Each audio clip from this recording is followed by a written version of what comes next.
મારું નામ શ્રેણિક મહેતા, જન્મે જામનગરી, સિનિયર સિટીઝન અને Jamnagar chamber of commerce and ઇન્ડસ્ટ્રીના ભૂતપૂર્વ માનદ મંત્રી.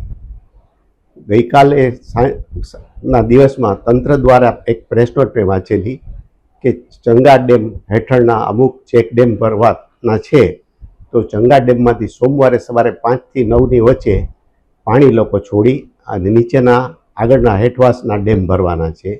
આ સંજોગોમાં મારી રજૂઆત છે કે આનું વધારાનું પાણી રંગમતી નદી મારફત દરેડથી દરિયામાં ન વયું જાય, પણ દરેડ પાસે રાજાશાહી વખતની જે આપણી 150 વર્ષ જૂની ફીડિંગ કેનાલ છે, તો એ ફીડિંગ કેનાલના પાટિયા બંધ હોય તો પાટિયા ખોલી નાખે, સફાઈ બાકી હોય તો સફાઈ પૂરી કરી નાખે, અને દરેડ પાસેથી જે આપણી ચંગાનું પાણી છે એ સીધું લાખોટા લેકમાં આવે, અને લાખોટો લેક અત્યારે ખાલી પડ્યો છે, એ ભરાઈ જાય એ ખૂબ જરૂરી છે.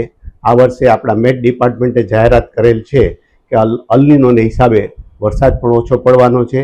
તો મારી લાગણી એવી છે કે જ્યારે ચેક ડેમ ભરે ત્યારે દરિયામાં પાણી ન જાય રંગમતી મારફત, એ બધું જ પાણી લાખોટા લેકમાં આવે અને લાખોટા લેક ભરાઈ જાય, જેથી કરીને જામનગર શહેરના તળ પણ સાજા થાય, અને કદાચ કોર્પોરેશન મારફત બાય ચાન્સ પાણી ઓછું આપી શકાય તો પણ ડંકીના પાણી ઉપર જામનગરના લોકો જીવી જશે, એવી મારી લાગણી છે.